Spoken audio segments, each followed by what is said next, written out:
So a year ago, we were at the tail end of a series called This Is Us.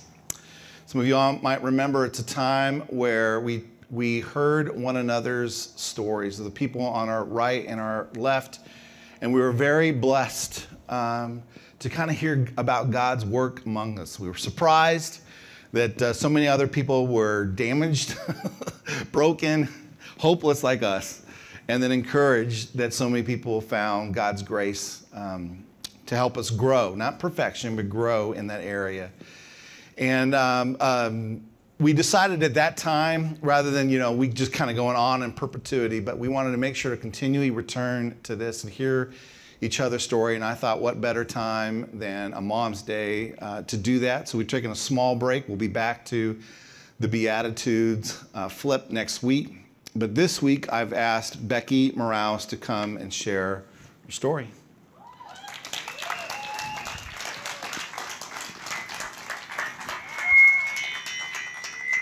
Well, that was a great way to come onto the stage. My name is Becky Morales. If some of you don't know, I am married to the good-looking pastor. He's right over there. Back off, young ladies. Any ladies, he's mine.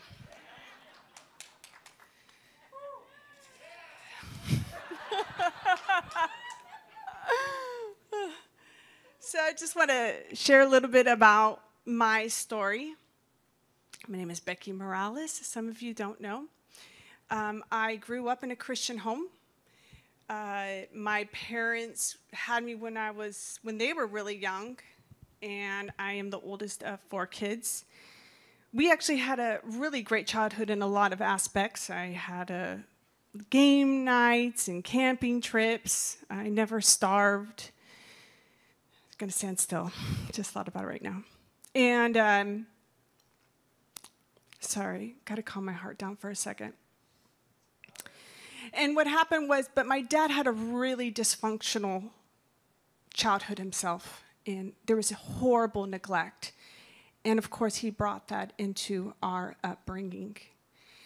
And what happened was, because my dad didn't have any boundaries, because I was the oldest, that's the only thing I can think of. The boundaries that he gave to me were nothing, and so they were always crossed physically. That no daughter should have experienced, if that makes sense. And those boundaries were crossed physically, emotionally, and mentally, all the way growing up my whole life. And then from the age of 3 to 9, there was sexual abuse outside of my home with my older cousin, and that happened all the way through my childhood. So I was exposed to sex at a very early age. But in that, I just grew up, and by 11, I was an avid Bible reader. I loved the Word. By 15, I was leading worship. By 17, I was leading worship at multiple churches. By 19, I was attending Bible college. And at 19, that's where God called me to Japan.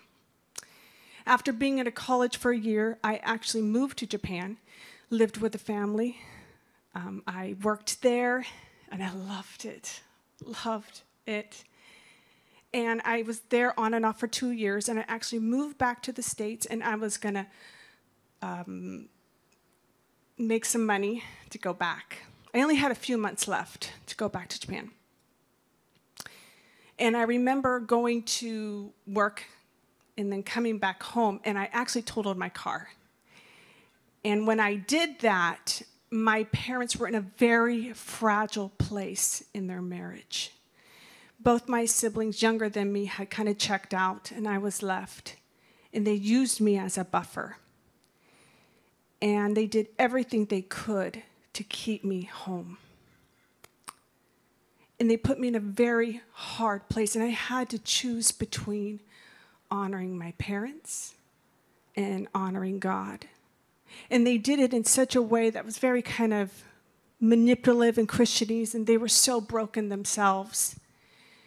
And I chose my parents. And when I did that, it was like a string of bad decisions that happened after that, 'cause it just broke me. And I started dating a guy that I should have never dated in the first place. and I put myself in a very vulnerable spot, and he sexually assaulted me and took my virginity from me. So in a short few months, my calling was taken, my virginity was taken, the core of who I was just gone. I was just a shell of a person by then. And that is when I decided to just disconnect. I knew God still sat on the throne. I knew he was the only way, but I was just too broken, and I just walked away. And that's when I started becoming very promiscuous and partying, and I did that for about 3-4 years, until I was about 28 years old. I got pregnant for the first time. I had this guy I barely knew, and he convinced me immediately to get abortion. And I remember I had the appointment on Friday to have on Tuesday at 10 a.m. And I remember Tuesday morning waking up, and I had a little bit of time to kill, so he was gaming, and I went outside to have a smoke. And as I was out on the stairs, I guess you could say it was a vision, but I was on the stairs, and I saw this little toddler girl, and she's looking down, and she had these ringlets, and I'm buttoning up her hair, and she had one of those little toddler bellies, and I'm buttoning it up, and all of a sudden I'm like, oh, that's her. That's what's growing inside me. And I immediately got up. I barged into the apartment, and I looked at my boyfriend. I'm like, I'm not going to do it. I can't do it. I saw what's growing inside me. And when that all happened, all hell broke loose. And from there, he convinced me that if you do not get an abortion, I'm going to make your life a living hell. I'm going to make sure she hates you for the rest of her life. And he did that for months, and so did his family for months and months. Finally, by my 7th month of pregnancy, I remember very clearly the conversation, and I said to him, you know, God bless you. I forgive you. I release you. I will never ask a dime from you. Wow, this came out of nowhere. And and he said, okay. And then what happened was I had a beautiful, beautiful baby girl. And I put in disclose my birth certificate. I brought her home. And I remember looking at her and thinking, wow, she's already had so much rejection, and no one's even met her yet. And it was just this common bond, like we had this common, just the rejection that I had with her, with each other, I mean. But what happened was it just hit me all of a sudden. I'm like, I went from leading worship, traveling the world, doing all these great things, and now I'm a single mom, alone. At least what I thought in that moment. And that's when the heavy drinking really started for me. By the time Zoe was about 9 months, as when I got pregnant again for the first time after Zoe's being born. That time I had an abortion. Then when Zoe was 3, got pregnant again. I had my second abortion.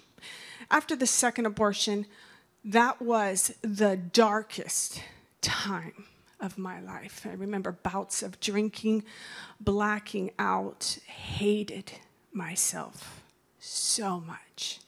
I had no self-worth, and no one could ever love me.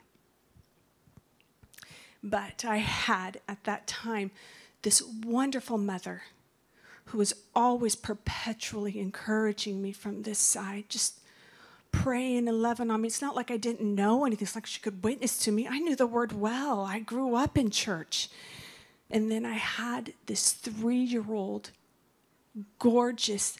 She was the encapsulation of her name. She was effervescent. I can't even explain it. Let me tell you a story of how amazing this little 3-year-old girl was.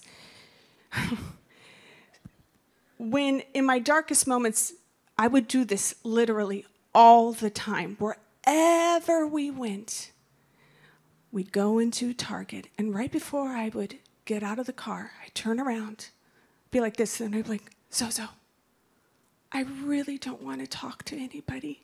So can you and me just keep the conversations between us? We'll have fun. We'll play games. We'll sing songs.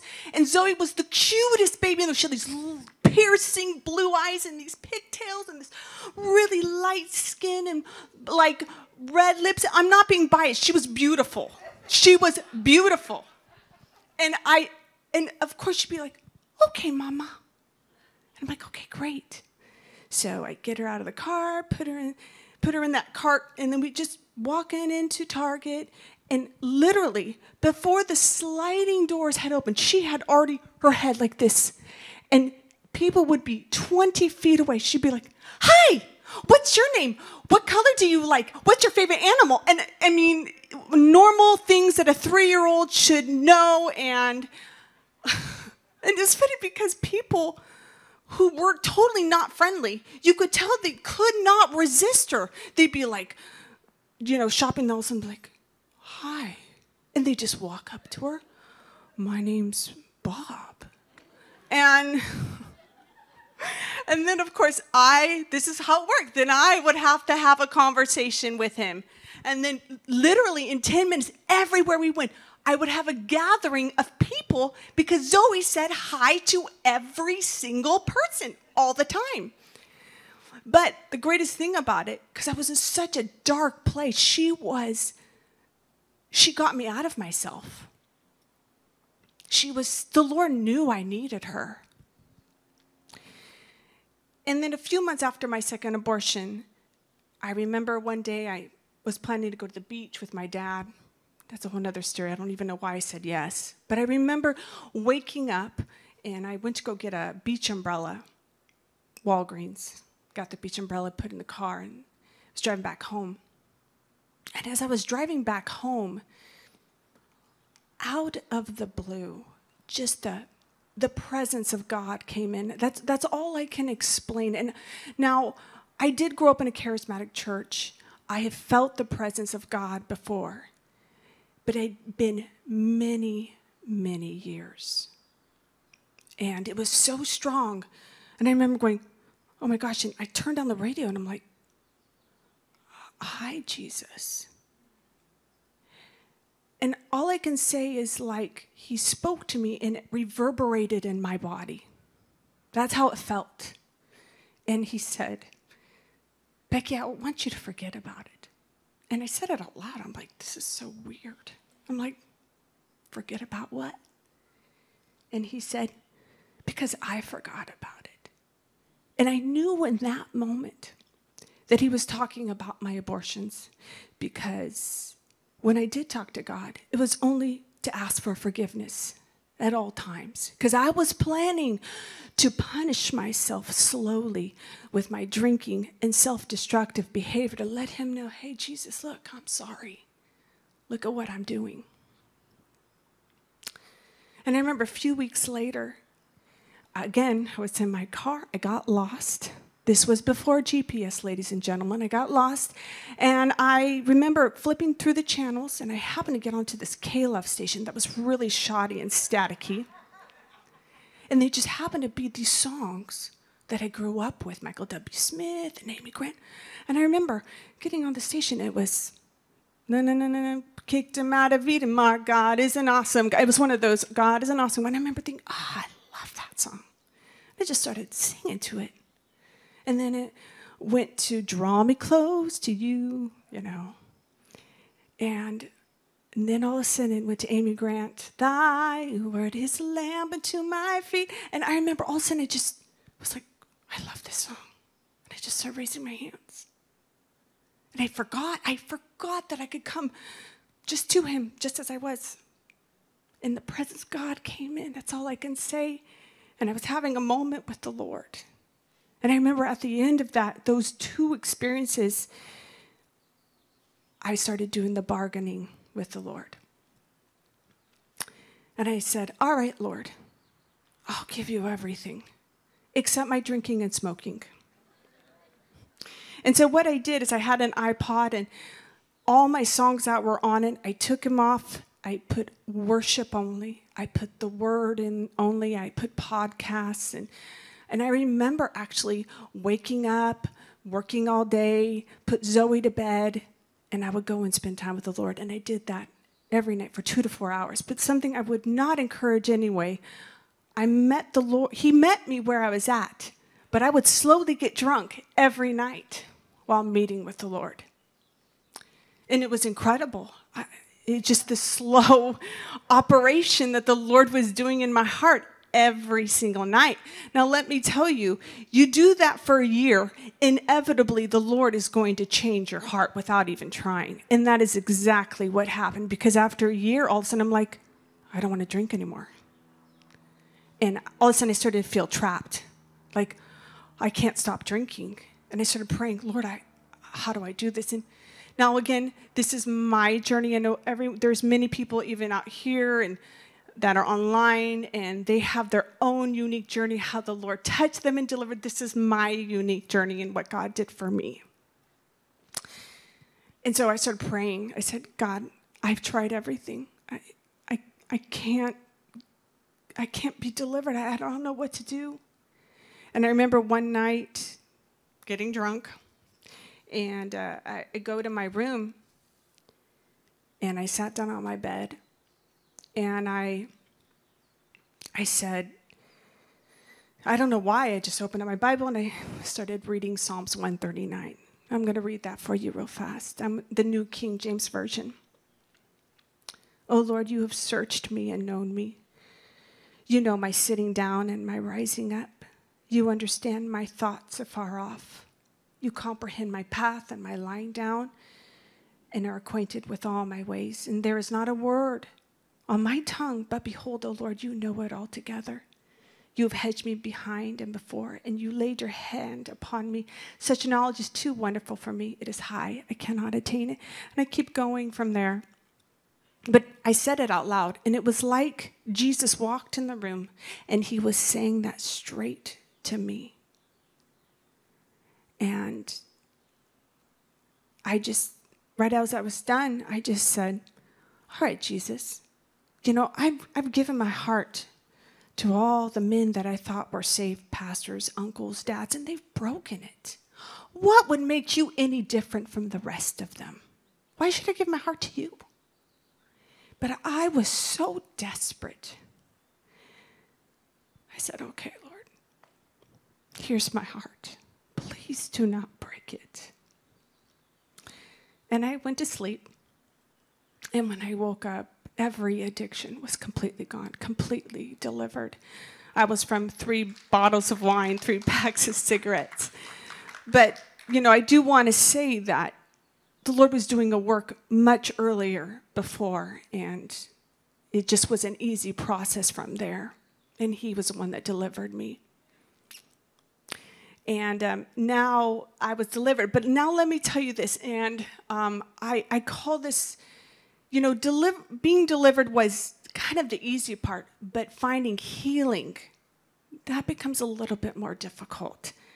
And as my husband would say, I'm a woman who kicks against the goads. It talks about in Acts 26 when Paul was going through his conversion, and Jesus says to Paul, he goes, Paul, why are you persecuting me?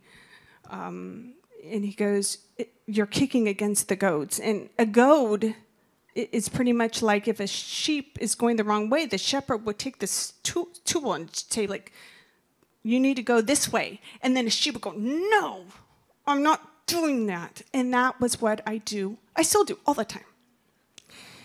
And what happened was when Zoe was 5, I picked her up from school. It's like any other day. And she was in the back seat. And she goes, Mom, I want a dad. Like you can get in a grocery store. Like it was a normal thing people do every day. And I said, Zoe, I can give you the world, but I can't give you a dad. If you want a dad, you're going to have to pray for it. There comes the kicking against the goads right there. You're going to have to pray. And in my head, I thought, why would we need a man? What we got is good. And what happened was every night, you know what a mom does, she goes and she prays prays her prayers. And I would leave. Nana would come up behind me and she would say prayers with Zoe, but they prayed for her dad. I didn't know that. And then a few months later, my best friend growing up, we had reconnected, and she started telling me, she started trying to fix me up with this dude. And she goes, his name is Ernie. And I'm like, what? First off, I could never be with a guy named Ernie. That's just weird. And then she goes, and he's a pastor. I'm like, oh, pastors are boring. I would never date a pastor. That's exactly what I said. And of course, the Lord started doing this thing in my heart. And we talked on the phone, and it lasted 4.5 hours. And we call it love at first talk. And a 1.5 years later, we got married. And we got here. And again, we're talking about God's healing. What happened was I had been at Trinity no more than a month. And I was just, my emotional capacity was very small. All I could do was be a wife, mom, and clean some houses, because that's what I was doing, building houses. No, you know what I mean. So anyway, and so what happened is Ernie, he was in charge of all the children's and the youth, and someone called in sick at the last minute for the children's ministry. And he goes, Becky, can you be the children's teacher? And I go, no. He goes, please, honey, you're all I have. And I'm like, oh my gosh, fine. But I only said yes because I was his wife, because any other one I would have said no. And I remember the first time I did it, it was horrible. I was whiny kids. I was so drained by the end of it. I thought, I will never do that again. Then a few weeks later, he comes up to me again. He goes, Becky, someone called in sick. Can you be the children's teacher again? I'm like, oh my gosh, seriously? And he said, fine. But it wasn't as bad the second time because I kind of knew what I was doing. And I remember even Lynn King comes up to me and she goes, oh, are you the new children's teacher? I'm like, no. She's like, oh, okay. And then a week later, same thing. He comes up to me and goes, honey, I really need you to be the children's teacher. I'm like, oh, okay, fine. At least I know what to expect. And the third time I did it, I don't know what happened, but all of a sudden I'm like, wait, this is really fun. I love this. I could be totally obnoxious. I could dance around. Kids are sponges. I still get to spend time with my daughter. It's a win-win situation.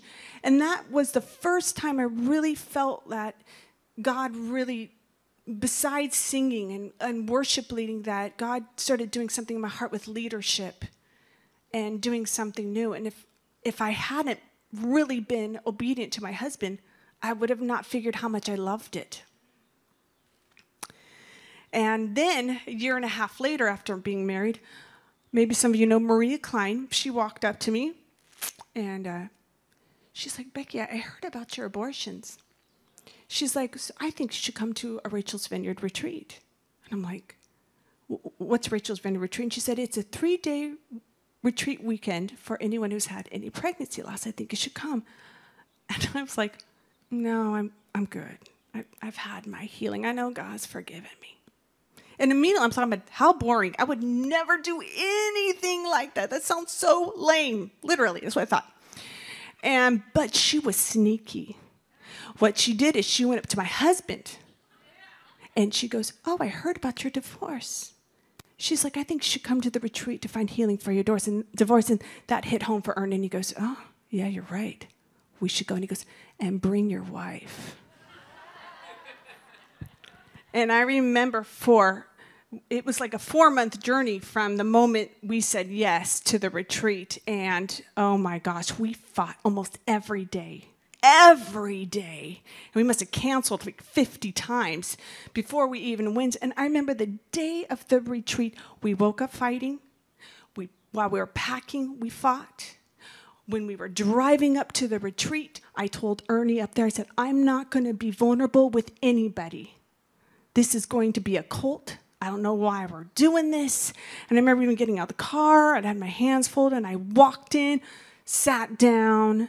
It's about 25 people. And I remember even as we're introducing, Ernie's like, my name is Ernie Morales, and I'm the youth pastor of Trinity Church. And then they got to me, and I'm like, and my name's Becky Morales. I'm his wife. I'm a pastor too. Like my poop doesn't stink. Spoiler alert, my poop stinks, you guys. It stinks bad.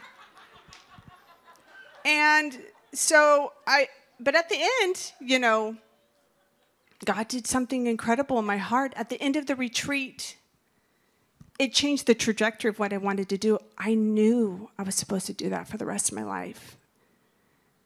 And crazily enough, I asked the woman who was facilitating if I could be on the team. She said yes.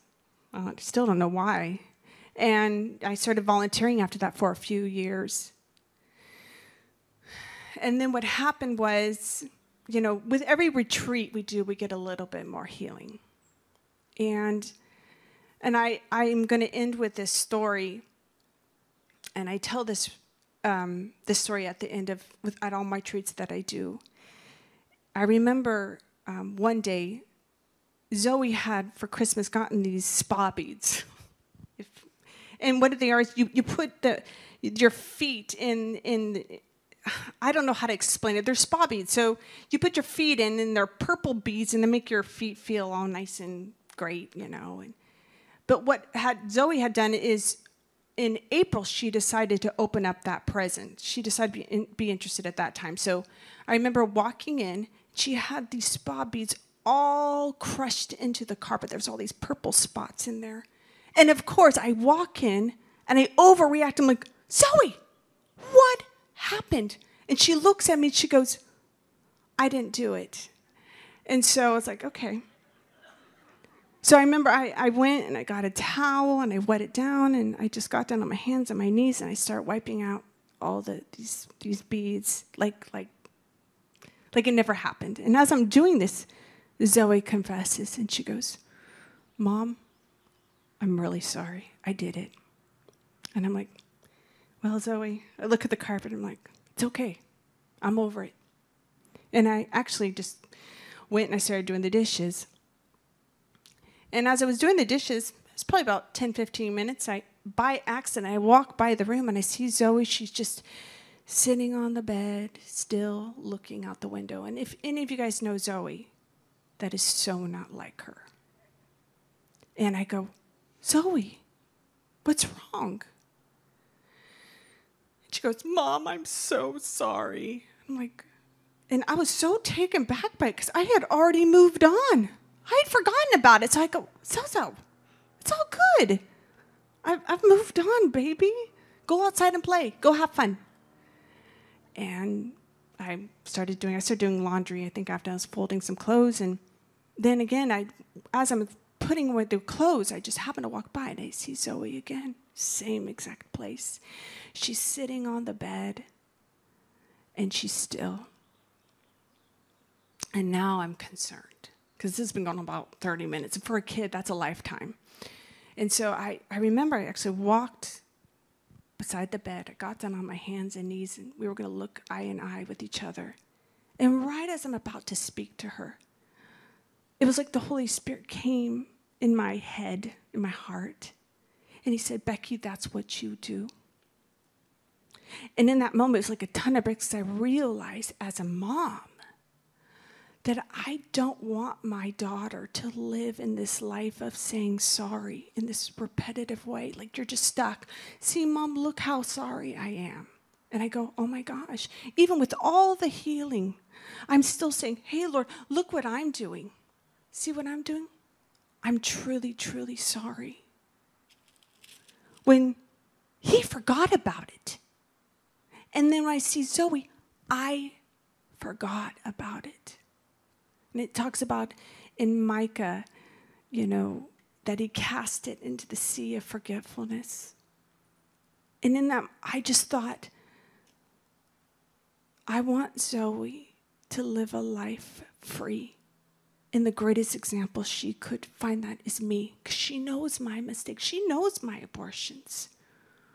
And I remember, I just thought, I have to, the best way I can honor Zoe, my children, Jesus, is to live my life free, forgiven. And it was like a game changer for me. few years later, actually through a chain of events, I got a job at Real Options, started working there full time. And then the Hope program all fell in my lap. And the Hope program is all the Rachel's Vineyard retreats, Bible studies, anything that was pertained to me by accident. And it's purely God came all in my lap. And he set it all up. And then I started facilitating the retreats. And then after that, I started support groups. And that became so huge. And I started that a few years ago. And there was such a huge need that I started support groups twice a month. And then I started doing them online. And there was incredible amount of fruit in that. And now, especially with this pandemic, I have to say the Hope support groups are flourishing. Rachel's Vineyards are flourishing. Because let me tell you, everyone needs healing. And if you are here right now and you think, I'm good, I've had my healing, I don't think so. Because until you die and you see Jesus, you are not healed. Until we are truly face to face, that is when we are fully healed. And we are all in that process. And I just want to say thank you. I think about so many different people here that have walked with me through this healing journey.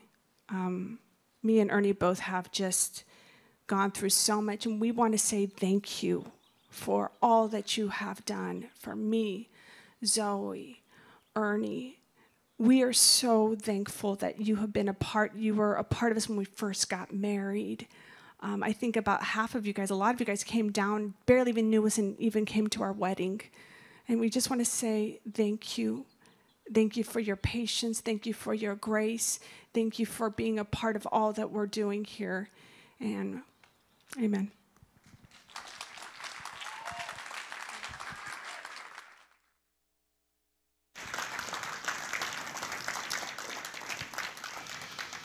So before we close up here, I want to highlight just one kind of theme that I saw through that whole thing. That last part of that psalm that she read that kind of began to really radically change her life, though God really was working from the beginning. From Psalm 139, there's a few verses, 13 through 16, that go like this. He says, "For God, you created my innermost being. You knit me together in my mother's womb. I praise you because I am fearfully and wonderfully made. Your works are wonderful," meaning us. "I know that full well. My frame was not hidden from you when I was made in the secret place. When I was woven together in the depths of the earth, your eyes saw my unformed body." And then it says, "All the days ordained for me were written in your book before one of them came to be." Now, the awesome thing is that there's something very beautiful and comforting in the fact that God was involved in uniquely creating us. And you can just summarize that by saying, God don't make no junk. You may feel like it, but God don't make no junk. The challenge for us is the tension between that we were fearfully and wonderfully made, and that statement, that very last statement, "All the days for me were written in your book before I even came to be." See, I think sometimes we just get this idea that God, he knit us together, he had this perfect plan, and the perfect plan was to turn out happily ever after. And then somewhere, like at the very beginning, they got messed up, and now God's like, "Oh, I messed it up. God can't love me now." But this whole idea of that all of my days were written, God knows. He foresees the future. He knew the other choices that others would make, the harm his creation. He knows about what was going to happen, the physical, the emotional, the sexual abuse. He also knows the choices that we're going to make, that we're going to walk away to fulfill our desires, that we're going to, by the way, choose to abuse ourselves. He knows that some of us even chose to say, we got angry at God for something and said, "Aha, I'm going to walk away," to try to punish him, as if you could. God doesn't just plan for the perfect me, but rather he has a perfect plan for the imperfect me. God doesn't just plan for the perfect me. He has a perfect plan for the imperfect me. In Deuteronomy chapter 30, the first 5 verses, I'm not going to read them, but basically God says this. They are just entering. They haven't even actually entered the promised land. He's just given the law. He's telling them all these good things going to happen. But right in the beginning, he says, when you turn from me, bad things are going to happen to you. You will eventually reject me.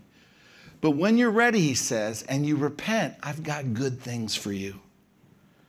I will have compassion on you. I will gather you again from all the nations where I scattered you, he says. This was centuries before this actually happens. God knew what was going to happen. But what happened didn't thwart his plan. No matter how far we have gone, God can restore us and bring us into a place of blessing. Now, there are scars. Part of those scars, by the way, it's not a matter of God forgiving us. Part of those scars is not forgiving ourselves. If you're at the beginning of this, let me just tell you, one of the reasons not to do all the things that mom and dad and the world tells you not to do is because even though, yeah, God will forgive you if you live that long, those scars and what you wrestle with yourself and the wasted time and the memories and the more you go down that path, the harder it is and the more damaging it is. On the other hand, for those of you who have been there, done that, and like Becky are carrying that, just know this. God knows. God knew. And he already made a plan for your rebellion. He already made a plan for my rebellion. He already made a plan for the things that others that I had no choice over would do to me to make it something beautiful. We only have to come to him and say, all right, Dad, will you forgive me, change me, transform me? And all along the way, if you're like me or Becky, you'll kick against the goads. You'll fight them on it. Did you hear the testimony? If God is for you, who can be against you? Guess what? That who means you too. Not just others, it means you. That's my cue.